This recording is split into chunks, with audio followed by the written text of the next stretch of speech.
नमस्कार दोस्तों, इस वीडियो में आप सभी का स्वागत है। मेरा नाम है सक्षम शर्मा और आज इस वीडियो में हम पिट्स इंडिया एक्ट के बारे में बात करेंगे। ये एक्ट आया था 1784 में और अब तक हमने देखा कि इनिशियली इंडिया के अंदर ट्रेड करने का अधिकार सिर्फ ईस्ट इंडिया कंपनी को ही था और उसके बाद ईस्ट इंडिया कंपनी इंडिया के अंदर एक पॉलिटिकल पावर बन गई। इसके बाद British government east India company पर अपना कंट्रोल लाने के लिए 1773 में रेगुलेटिंग एक्ट लेके आई। उस रेगुलेटिंग एक्ट में कुछ खामियां थी, इसको दूर करने के लिए पिट्स इंडिया एक्ट 1784 लाया गया। तो इस एक्ट के अंदर क्या क्या बदलाव लाए गए वही देख लेते हैं पहले तो अब तक ईस्ट इंडिया कंपनी को इंडिया के अंदर पॉलिटिकल और कमर्शियल दोनों ही मैटर्स में ईस्ट इंडिया कंपनी की मोनोपोली थी। लेकिन अब इस पिट्स इंडिया एक्ट के साथ ब्रिटिश गवर्नमेंट ने पॉलिटिकल मैटर्स को अपने हाथ में ले लिया और इसके लिए उन्होंने बनाया एक बोर्ड ऑफ कंट्रोल। इस बोर्ड ऑफ कंट्रोल की रिस्पॉन्सिबिलिटी थी सिविल और मिलिट्री अफेयर्स को गवर्न करना। इसके लिए इसके अंदर 6 मेंबर्स रखे गए, जिसमें जो बोर्ड का प्रेसिडेंट था वो था सेक्रेटरी ऑफ स्टेट। उसके अलावा एक और मेंबर था चांसलर ऑफ द एक्सचेकर। उसके अलावा 4 प्रीवी काउंसिलर्स थे जिन्हें ब्रिटेन का किंग नियुक्त करता था, तो इन्हें किंग के द्वारा चुना जाता था। उसके अलावा जो कमर्शियल अफेयर्स थे वो अभी भी ईस्ट इंडिया कंपनी के हाथों में ही रहे, तो अभी भी कमर्शियल एक्टिविटीज़ में ईस्ट इंडिया कंपनी की मोनोपोली थी।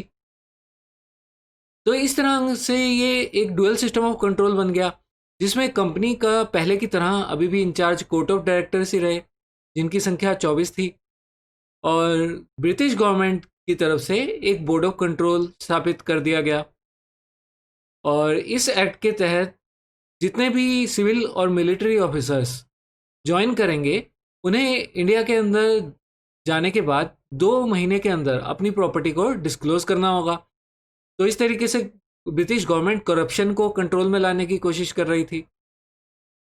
उसके अलावा इस एक्ट में जो चेंजेस लाए गए उनमें से एक ये था कि गवर्नर जनरल के काउंसिल की स्ट्रेंथ, जो कि रेगुलेटिंग एक्ट के तहत 4 मेंबर्स की थी, वो अब 3 कर दी गई।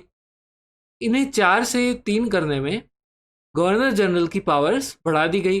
बढ़ा इस तरीके से गई कि अब गवर्नर जनरल को कोई भी डिसीजन लेना हो तो उसे सिर्फ एक मेंबर की सहमति चाहिए, क्योंकि अगर एक भी मेंबर ने अब गवर्नर जनरल के साथ कोई भी लॉ बनाने में सहमति दे दी तो यहाँ पर 2-2 का टाई हो जाएगा। और ऐसे में गवर्नर जनरल को एक कास्टिंग वोट दिया गया, जिसका मतलब अगर टाई में मामला आता है तो गवर्नर जनरल एक एक्स्ट्रा वोट कास्ट कर सकता है। तो इस तरीके से गवर्नर जनरल की पावर यहाँ बढ़ा दी गई। साथ ही गवर्नर जनरल को वीटो की पावर भी दे दी गई, तो गवर्नर जनरल काउंसिल के डिसीजंस पर वीटो कर सकता था और अब उन डिसीजंस को रद्द कर सकता था। उसके अलावा ये जो 3 काउंसिल मेंबर्स थे, इनमें से एक मेंबर कमांडर इन चीफ होना था ब्रिटिश आर्मी का, इंडिया का, ब्रिटिश क्राउन की आर्मी का जो इंडिया में थी। उसके अलावा जो कलकत्ता की प्रेसिडेंसी थी उसकी पावर्स बहुत ज़्यादा बढ़ा दी गई। इस तरीके से जो कलकत्ता था वो एक तरीके से कैपिटल बन गया ब्रिटिश का, और जो बंगाल की प्रेसिडेंसी से मद्रास और बॉम्बे की प्रेसिडेंसी उसकी सबॉर्डिनेट बन गई। और इसी एक्ट का एक मेन फीचर था कि यहाँ पर पहली बार इंडिया के अंदर जो ईस्ट इंडिया कंपनी के पोजेशंस थे उसके लिए एक टर्म यूज़ किया गया जो था ब्रिटिश पोजेशंस इन इंडिया। अभी तक इंडिया के जो भी टेरिटरीज ईस्ट इंडिया कंपनी ने ऑक्यूपाई की थी उन्हें territorial possessions of east India company कहा जाता था, पर यहाँ से क्राउन ने ये जाहिर कर दिया कि ये सारे जो पोजेशंस हैं अब ये सारे ब्रिटिश गवर्नमेंट के अंदर आते हैं। उसके अलावा ब्रिटिश गवर्नमेंट को इस एक्ट के साथ, जैसे कि हम डिस्कस कर चुके हैं, डायरेक्ट कंट्रोल मिल गया इंडियन एडमिनिस्ट्रेशन का, लेकिन कंपनी के पास अभी भी ट्रेड की मोनोपोली रही। अभी इस एक्ट के ड्रॉबैक्स क्या थे? तो ड्रॉबैक्स ये था कि ये एक्ट अभी भी एक तरीके से फेलियर ही माना गया, क्योंकि यहाँ पर इन दोनों की पावर्स के बीच में क्लैरिटी नहीं थी। ऐसे में गवर्नर जनरल को 2 मास्टर्स को सर्व करना पड़ता था, एक ईस्ट इंडिया कंपनी और दूसरा ब्रिटिश क्राउन।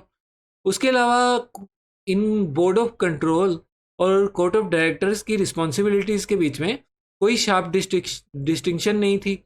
तो ऐसे में गवर्नर जनरल को ही ऑन द स्पॉट डिसीजंस लेने पड़ते थे, जैसा उसे सही लगे। तो ये था पिट्स इंडिया एक्ट ऑफ 1784। उम्मीद है आपको ये लेक्चर पसंद आया होगा, और अगर अच्छा लगा है तो लाइक और सब्सक्राइब करना मत भूलिएगा। धन्यवाद।